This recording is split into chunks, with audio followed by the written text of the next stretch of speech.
Although this happened many years ago, I remember that awful day as if it were yesterday.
I do not naturally seek recognition or exposure.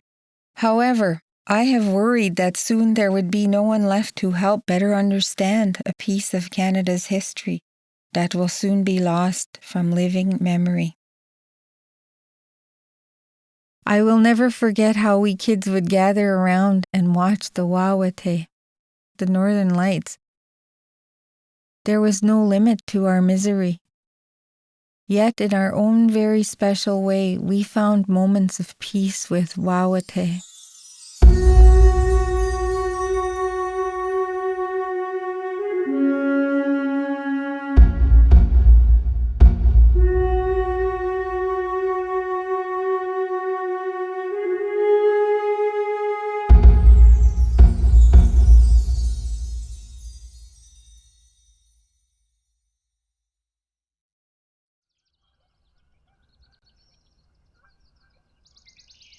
That dreadful, much talked about day in September finally came when my two brothers and I were taken from our home to attend a residential school. I was 7 years old. My parents had tried to prepare us for this by telling us that we would be going off to school so that we would get good jobs as adults.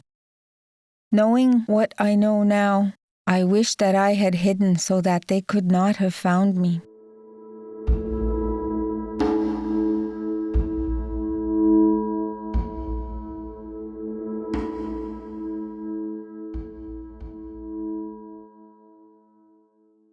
A white man went from home to home telling parents that he had come to take their children. That afternoon, 25 5 to 12-year-old children were taken from their parents. We were taken to the Pagwa train station, each with a little burlap bag for a suitcase. There we waited for the train to take us to Pelican Lake Indian Residential School in Sioux Lookout, Ontario, 800 kilometers away. When we were getting on the train, Papa and Mushum pretended to be happy and laughed to make us feel happy. But I was not happy. I have never forgotten looking out of the train window and seeing my parents crying. There they stood, left behind and helpless to do anything as they watched the train leave the station with their children. The men who came and took us did not talk to us. They just pointed and said words that I did not understand.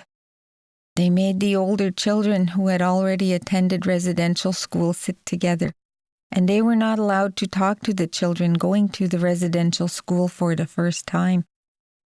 One man stood by the door to keep the older kids from jumping off the train. I was so scared that I could not stop shaking. The older girls were not allowed to go and comfort the little children who were crying. It was so very sad. How could those men be so unkind? My brother Gilbert sat with other boys his age. Like the others, he did not talk. His scared and homesick face looked straight ahead, as if he were asleep with his eyes wide open. The 5- and 6-year-olds were mostly curled up on their train seats, sobbing. It was now daylight, and we saw the big school for the first time. I had never seen a building that big, It was scary. Anglican minister Reverend Marshall greeted us at the school. He came to where we were playing outside, shouted at us to line up, and told us to open our mouths so he could see our teeth. When we all began to cry, he turned and walked away. From here, we were taken for cleanup.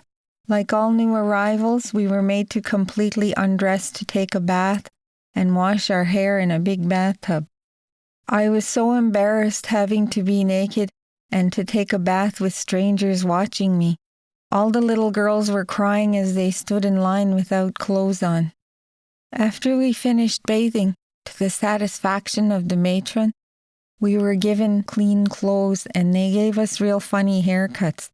The girls' hair was bobbed to above the shoulders, making our faces look round, and the boys' hair was cut very close to their heads, which made their ears stick out.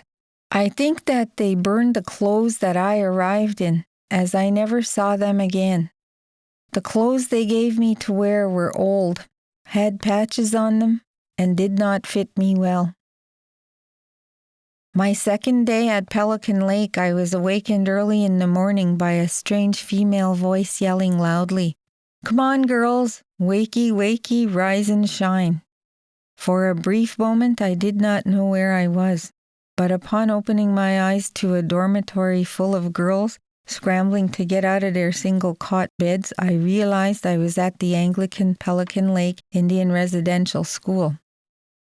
The same woman who had awakened us came over and shook me and said something in a language that I did not understand.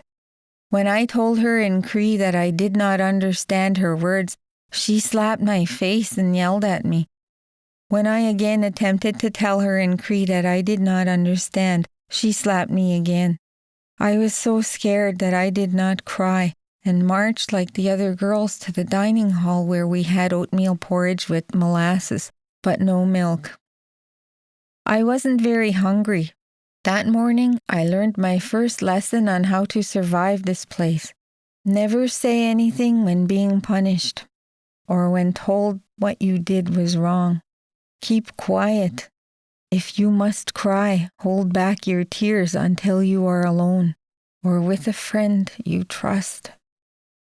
In the dining hall, I saw my two brothers sitting separately. I had already accepted this hostile place and knew better than to try to go talk to them. My little brother Richard looked as if he had been crying all night. From the dining hall, we were marched in line back to our dormitory to make neat and tidy. Then we were again formed into two lines and marched off. One line went to the classroom and the other to work. If you went to school in the morning, you switched places with the work crew in the afternoon. Somewhere along my march, I was pulled out of line and taken into a school classroom where girls and boys were sitting at desks. Here, a cheerful young teacher, Miss Goodwin, asked me for my name and wrote it in a book. I say that Miss Goodwin was cheerful, as she was the first person in this horrible place that did not shout or hit me. Being struck by an adult was something that had never before happened to me. The Cree culture is less direct, and for an adult to strike a child is unthinkable. In the afternoon, I was taken to the kitchen where I worked alongside other girls peeling potatoes, carrots, and onions. I was also shown how to wash dishes. As I grew older, I did other work in the kitchen, dining hall, and other places. I liked working in the kitchen and decided quite early on that when I grew up, I wanted to be a cook. In my 7 years at Pelican Lake Indian Residential School, the only academic subjects taught were English, arithmetic, and religion. The emphasis was on vocational skills and religion. The boys were taught farming and forestry work skills. The girls learned sewing, cooking, and laundry work. But the first lesson learned was to fear the authority of the people in charge. I quickly learned to march everywhere I went and to talk the way they talked. I had two choices: run away or accept the inevitable. When someone was found to be absent, the place went into lockdown until the child was found and strapped for hiding and for not following the rules. If the missing child was not found, he or she would be considered a runaway, and the police would be notified. Reverend Marshall would go on a rampage. Anyone thought to be a friend of the runaway would undergo endless questioning about what they knew of the runaway's plan. If Reverend Marshall thought you were withholding information, or worse, not telling the truth, you would soon wish you had been the one who had run away. It was mostly boys who ran away, and they would usually do so in the fall of the year. Many would escape at night by sliding down from the third-floor dormitories on bedsheets tied together. Most runaways were caught and brought back to the school by the police or school staff. Some made it back to their homes, only to be brought back to the school by their parents as they were obligated to do. Some parents hid their children from the authorities. Unfortunately, many died from accidents and exposure, and their parents never learned of their fate. If a runaway was caught and brought back to the school, what followed was horrible. If the runaway was a boy, we were all brought to the dining hall for a bench party. Here, we would watch the principal administer punishment. The terrified boy would be made to expose his bare buttocks in front of fellow students and staff and be strapped repeatedly with a meter-long, heavy leather belt. A total head shaving often followed. The girl runaways who were caught and brought back to the school underwent the same punishment, but in the girls' dormitory. Whatever the punishment, it was intended to establish authority over a ragtag and defeated bunch of kids.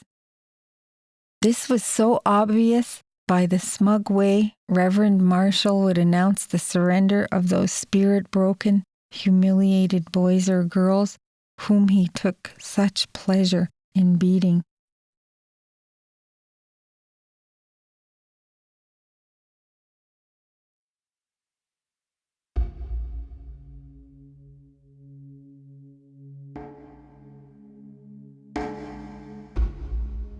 In 1945, like many families living in Wawahte village, my parents were told that their children must go to school.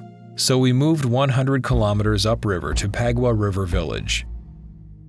My friend Esther has often asked why she and other native children were made to attend residential school, while others went to the village day school. Unfortunately, time has erased the particulars, and I no longer remember why my sister Jemima and I were not sent to a residential school.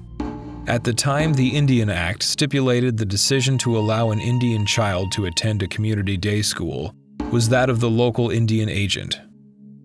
From what I now recall, many aspects of my day school experience were not unlike those children who attended residential schools. I remember well being aware that I was an Indian in a rather painful manner.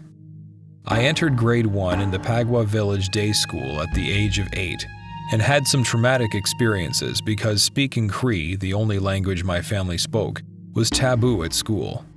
Within my first 15 minutes at school, I was strapped 6 times on each hand with a heavy leather strap for speaking Indian.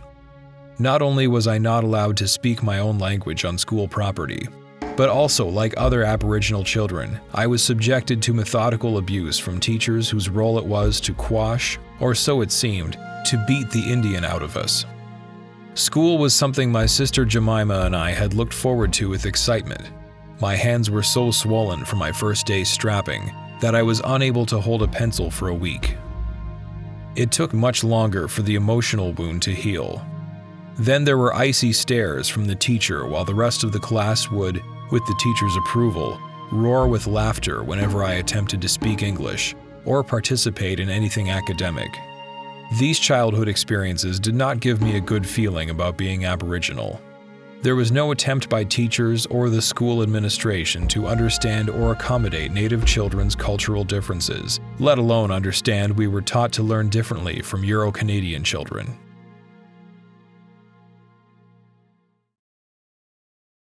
I remember asking a 10-year-old Anishinaabeg boy if he skated. He answered yes, but I don't have skates, and I have never really skated. I gave the boy a pair of skates. He then put them on and skated for his first time. Not all that well, but he knew the moves, and he was able not only to skate forward, but also backwards. How was this possible? He had learned to skate, as he had learned most everything else he knew, by observation.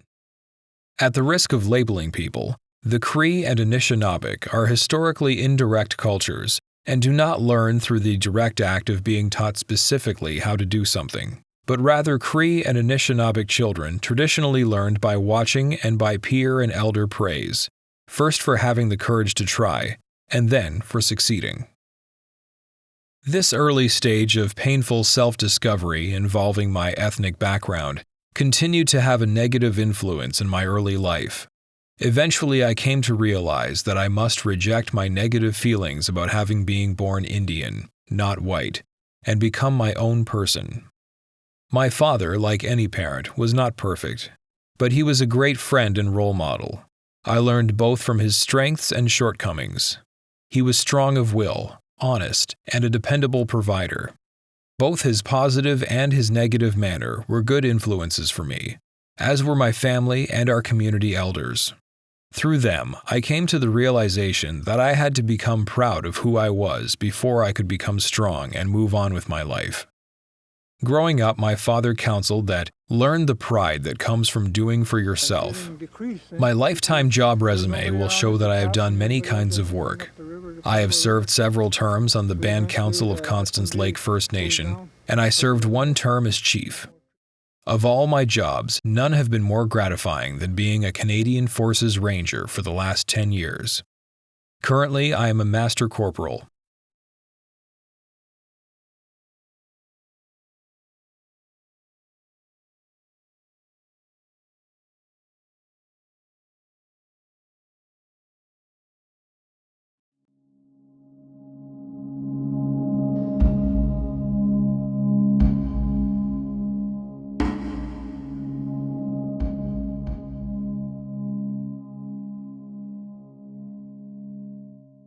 When we were all accounted for, there would be up to 60 of us locked inside a dormitory for the night. The electric generator would be shut off, and the few dim light bulbs would die, leaving us in total darkness until daylight.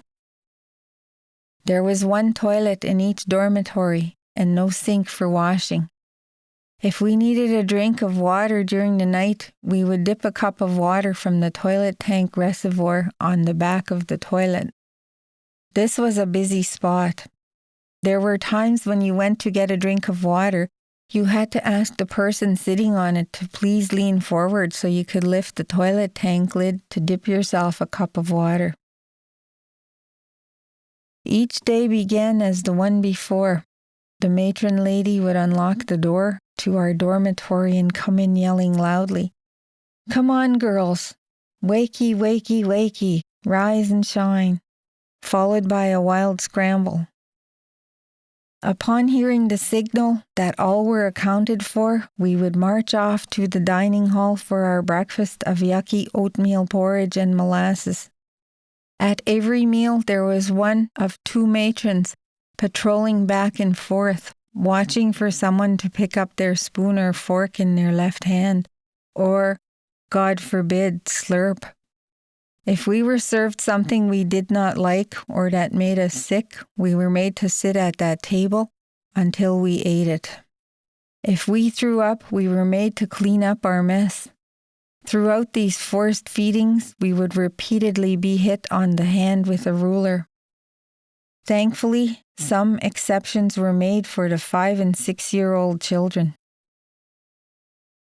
It would have been nice to say that my classroom experiences were enjoyable, as I really wanted to learn, but they were not.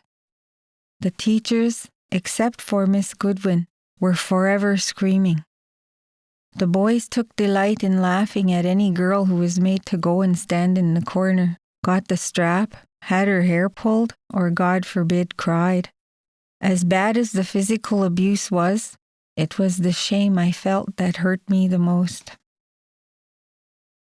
In the 7 years that I attended Pelican Lake Indian Residential School, I was never aware of an Indian Affairs inspector or a medical doctor ever being on site. Children arriving with existing medical conditions or having the need of a doctor would be seen by the nurse. Over the years, many children died. The children's living, schooling, and working conditions were poorly regulated, which left children vulnerable to abuse. We enjoyed limited recreation, sports, and crafts. The boys played ice hockey on an outdoor rink. They did not compete with other schools, have hockey uniforms, or have warm enough clothing to remain outside for long in the winter. Both the boys and girls played soccer and baseball. At Christmas, we all became involved in making costumes, trying out for and putting on a Christmas play and the special choir.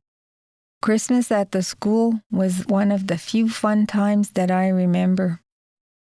We were allowed to talk at the Christmas dinner, which was also attended by the staff. The tables were set with a tablecloth, and we were served a meal of roast beef, mashed potatoes, turnips, and a dessert that was Christmas pudding and cake. Each child awaking Christmas morning found a stocking with gifts at the foot of their bed. We were allowed to talk Indian to one another, and the staff spoke kindly to us. Over the years, I have asked myself why it was only at Christmas that we were shown kindness and respect, and not all year long. Papa always came to be with us at Christmas. He also came to visit 2 or 3 other times each school year, which was very expensive for him to do. Except when Papa was at the school, my brothers and I were kept separate from each other. The kids got excited when Papa came. Everyone in the school would gather around to listen to him make beautiful music with his violin. On one visit, the boys asked Papa would he play his violin and call a round, square dance if Reverend Marshall gave his permission. We held a dance. It was so much fun. The boys and girls, with their happy faces on, dancing and having fun together. I saw Reverend Marshall smiling for the first and only time as he watched us. Other than Papa's violin, no other musical instrument was ever heard at school, except for the church organ. If it were not for Papa's visits and the northern lights of Wawahte, I would not have been able to survive in this place. The first Sunday that we were marched into church, Reverend Marshall was there to greet us with his usual stern look, wearing a black robe and a white man's shirt backwards, and pumping a mechanical screwdriver. He began church service by saying, "I will personally use this to ream out the nose of the first brown-skinned kid caught picking their nose. There will be no nose picking in my church in front of God and our Savior Jesus Christ." I don't remember much, if anything, of what came later that day in church. Reverend Marshall's religious teachings had nothing to do with the love of God, Jesus, and mankind. It was all about what will happen to heathen Indians when they die if they do not listen to me. Reverend Marshall did his scary mechanical screwdriver sermon at the beginning of each school year and several times throughout the year in case we forgot. I have disliked Reverend Marshall my whole life. He systemically ran the school in a way that made children believe that being born Indian was a crime. And there is no doubt in my mind that this kind of mistreatment is responsible for a lot of today's social damage. My parents were strong believers and practiced Christianity with love and kindness. They taught us to respect all creation and people, including those who worship differently than we did. Some Aboriginal people, when I was a child, refused to become Christians. Though not said in these words, it was a cardinal principle in my family not to think oneself better or worse than people who come from another place and who looked and spoke differently. I think to this day that Papa possessed the wisdom to believe this to be true, even though we ourselves were discriminated against by white society. He would say, all people see through the same black-colored part of the eye, and someday the clouds of evil will be taken away, and we will all be seen as the same but different. I survived school by counting time using the white man's calendar. I knew that my time here would end and I would be going home. Winter and spring, after what seemed to be never ending, we were on the train headed for home. It was wonderful to be with my family and not to be scared, sad and lonely. But life was not the same. 10 months at the residential school had changed us, and not for the better. Before we left for school, my brothers and I spoke our language fluently. When we came back that first summer, my parents and grandparents would talk to us in Cree, and we would answer back in English. We talked back to our parents, argued and hit one another, and did things that we never did before. My parents and grandparents were kind and tried to bring us back to the way we were. They made us feel whole again. My feeling of shame eventually went away, but not the hurt.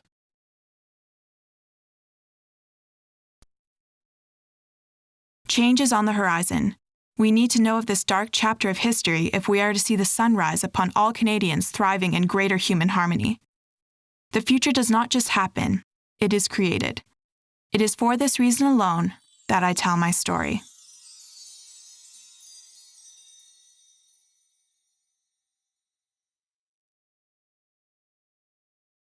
I have been told it was the nuns at the Roman Catholic Macintosh Indian Residential School that began calling me Bunny. This was because I was so small and darted about like a baby bunny rabbit. My parents named me Mary Elizabeth, but at the residential school, they had no record of me having been baptized, so they baptized me for a second time, Mary Louise. I answered to Bunny. I was reluctant when first approached to reopen doors to my past, not because school was a bad place, but because I was growing up feeling cheated out of knowing my family. Unlike the experiences of many Indian children who attended residential schools, the nuns and staff treated Ruth and me with love and kindness. I was born in destitute times. It was the Great Depression. This was a time especially difficult for Indian people, particularly for parents like mine with large families. My parents were very poor, and there were many of us living in a 2-room shack in the bush alongside a lake and the railway tracks. There was no work close to my home for my father, nor was there any kind of social assistance from the province or the Department of Indian Affairs. The fur-bearing animal populations were reduced to near extinction due to poverty, high fur prices, and competitive overtrapping. Though Aboriginal life was once in harmony with nature, wildlife conservation and environmental protection are not the indulgences of impoverished, hungry people. My father was desperate for work, desperate for a means to survive, and for that reason, left the older children in the care of relatives, and took my 2-year-old sister Ruth and 1-year-old me with them for summer work 35 miles north of Kenora, Ontario. When my mother was in hospital giving birth to my brother Louis, my father realized that he would be unable to care for us without losing his job. Unknown to my mother, he gave the 2 of us into the care of the nuns at the residential school. How could she have ever forgiven him? I still question why they never came back for us. We waited and waited. Ruth and I, orphaned by our parents, never got to go home summers. McIntosh Indian Residential School opened in 1924 and burned to the ground on the 19th of March, 1965. My sister Ruth and I were there continuously from 1937 until 1948. Unlike what so many say about how bad their treatment was and the deplorable conditions, I was loved, well cared for, and not abused, except for the occasional well-deserved spanking. Child spanking was then highly recommended by the guide as to how to properly rear children. I have now twice said that I was loved, and you might ask what makes me believe that. I know it to be so, not because I was fed well and clothed, but because the nuns, the priest, and the staff at the school had time for me. I learned from them, my caregivers, how to show love, and when my sons Rocky and Renee were born, I knew how to demonstrate my love for them. I once heard it said, to a child, love is spelled T-I-M-E. My first childhood memory is of a nun who was not wearing her habit, picking me up out of my bed and comforting me after I had a bad dream. I had been ill and was sleeping in the small adjacent room off the nun's bedroom where I had slept when I was a baby. My older sisters, Jeannie, Florence, Rosemarie, eventually joined during the school year and we all became close, but Ruth and I were especially close.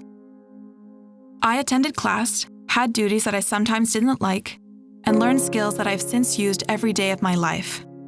I also added both the French and Anishinaabeg, Ojibwa languages, to my command of English.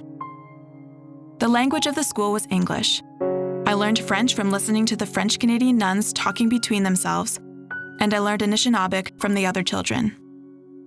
I have no recollection of children being disciplined for speaking their native languages while at play or in their dormitory. We spoke English in the classroom, on work detail, while in church, and at mealtime. I am told that although my parents spoke Algonquin, they never taught it to my brothers and sisters who lived at home. Being punished for speaking Indian was something I learned about years after I left school. There have been many tripping sticks and stones along the path of life. There were good times, bad times, and times I choose not to think about.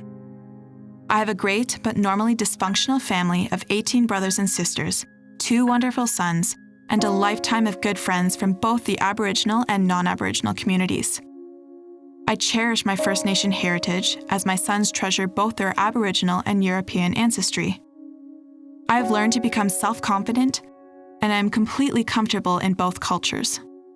I like to say that I now walk with a moccasin on one foot and a high-heeled shoe on the other, admittedly a bit awkward at times. These awkward moments come mostly from people within the Indian community who imply that I am not Indian enough. I have become my own person, a person with pride who no longer blames others for her own shortcomings. I am also forever grateful that I had an opportunity to go to school.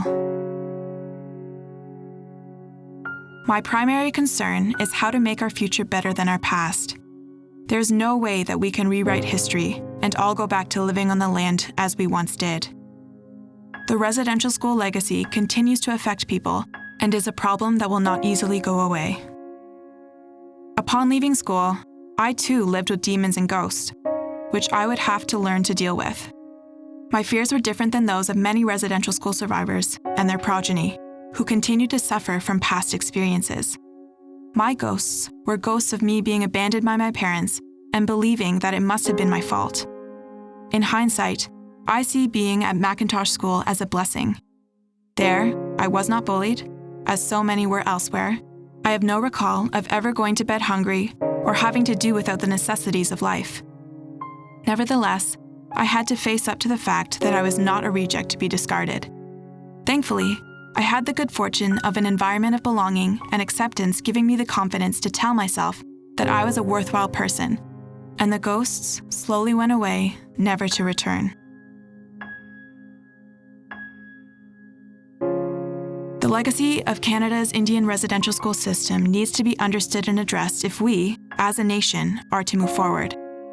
Learning and knowing about our history is a prerequisite to our healing and reconciliation of today and the restoration of our families and culture. The future does not just happen, it is created. It is now our turn not to be confrontational, but to walk proud as equals in Canadian society. A single person can express in words a vision for all mankind. but it takes the commitment of millions of the masses to make that vision a reality. Miigwech, thank you. Bunny.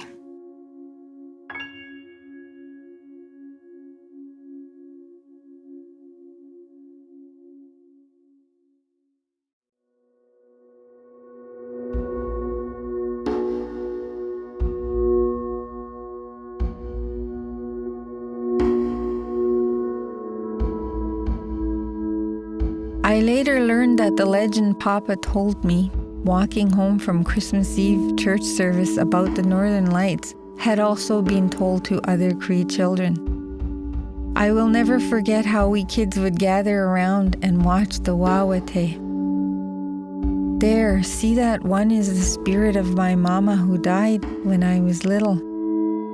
She has come to dance for me. She is telling me to be strong and that she loves me. There was no limit to our misery. Yet in our own very special way, we found moments of peace with Wawahte.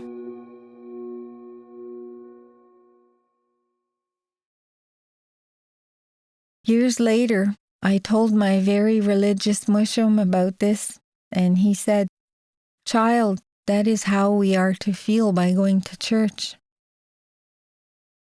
Regrettably, Reverend Marshall and his successor, Reverend Shields, spoiled that for me. When Reverend Marshall died on Christmas Eve, I pretended to be sad, but I was not. My friend Berta and I decided that if Reverend Marshall was now in heaven, as they say he was, it was not the place where we wanted to go when we died. This presented us with a problem. How to be bad without being caught and punished, so that when we died, we would go to hell.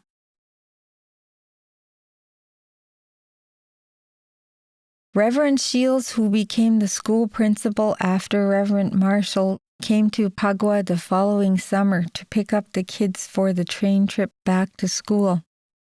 That night on the train, the seats in the coach were folded down and made into beds. I was sleeping on an outside seat next to the aisle and awoke screaming. The Canadian National Railroad passenger train conductor who had made the seats into the beds was touching me in my private parts. This train conductor had sexually assaulted me, a 9-year-old girl. Reverend Shields was in the train coach at the time, knew what had taken place, and other than asking me, "Did that man hurt your backside?" he took no action. I was never taken to see a doctor, nor did anyone ask me about what had happened, or acknowledge that I was assaulted. Late in the winter, my papa came to visit when my sister Greta was very ill and was left lying unattended in bed. I told Papa what was happening, and he found her unconscious. Papa immediately had Greta flown to the Sioux Lookout Hospital, where he demanded that they care for her. She survived thanks only to Papa's actions. My parents defied the rules after what happened to Greta and to me on the train. They did not allow us to go back to school the following year. I endured 7 years of Pelican Lake Indian residential school's austere surroundings, exacting lessons, hard labor work details, and strict religious services. I saw the school for my last time in 1945. After all is said, I extend a very special thank you to the one kind supervisor teacher, Miss Goodwin, who took us on outdoor excursions, affording us rare periods of mischievous fun and giving us freedom to speak our native language. Miigwech, Miss Goodwin, the children loved you. My experience there has troubled me my entire life. I have been angry for what happened. I tried to understand why and how this happened to me, and the thousands of others who attended residential schools. As awful as my school experience was, it taught me skills that I have used every day of my life. I learned to speak and read the English language, to cook, do needlework, and make quilts. Skills that in reality my own mother could have taught me had I gone to school in my village, and not 800 kilometers away. I now know who and what I am, and that I will no longer bow my head in defeat. I take pride in being a Canadian and living in one of the few countries in the world that promotes a multicultural society. Immigrants and now Aboriginal people are no longer encouraged to fit a Euro-Canadian mold. People can be Canadian, and if they wish, rightfully honor their ancestral heritage. We are not a melting pot of different people, but a society that draws its strength from people's differences. I have told you my story in the hope that young Aboriginals and other previously persecuted minorities will make the effort to become successful at whatever they choose to do. May the Great Spirit guide you. Coming to the decision to tell my past was difficult. Once I began to open my heart and my soul for all to see, much of my pain went away. Thank you for listening.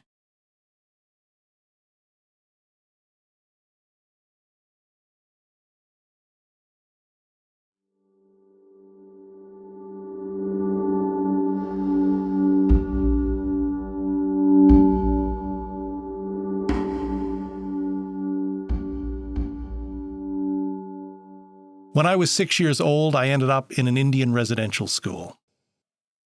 I spent 10 lost years of my life there. The only language I knew was Kwakwala.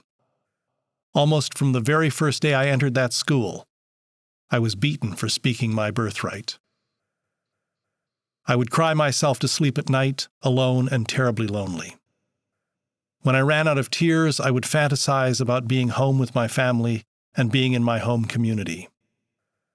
There were many times that I was very hungry, and sometimes the worms danced on top of my porridge. There was so much pain, so much harm, and so much change in those 10 years at this school. And there was much trauma. Sometimes the details are difficult to remember, but you can never really forget. I did not know then what the Royal Commission on Aboriginal Peoples has since discovered, which was that the aim of Indian residential schooling was to kill the Indian in the child. I did not realize that the goal of Sir John A. Macdonald and the federal government was to eliminate Indians until there is not a single Indian left in Canada that has not been absorbed into the body politic.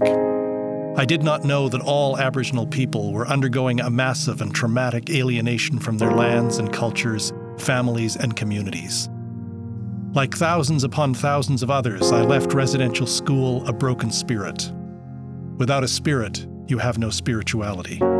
Without spirituality, there is no hope, there is no peace. Such is our shared legacy.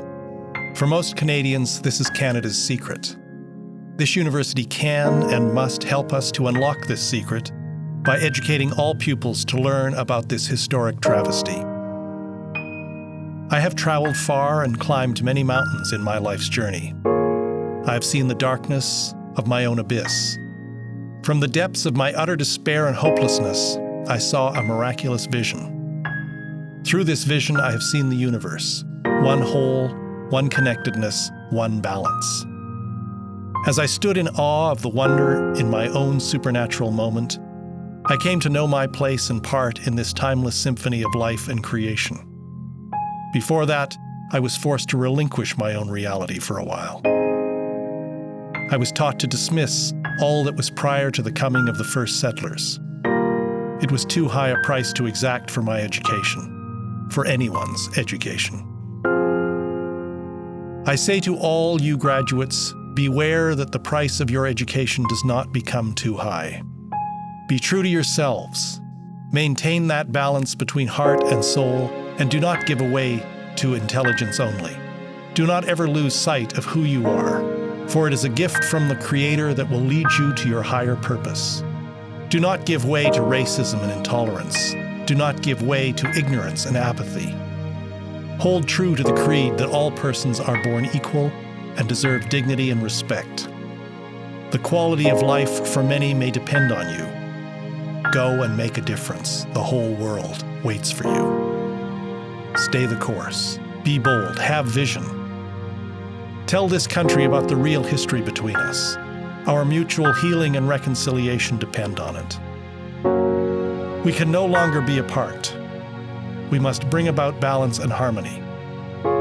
Let us belong to this time and place together.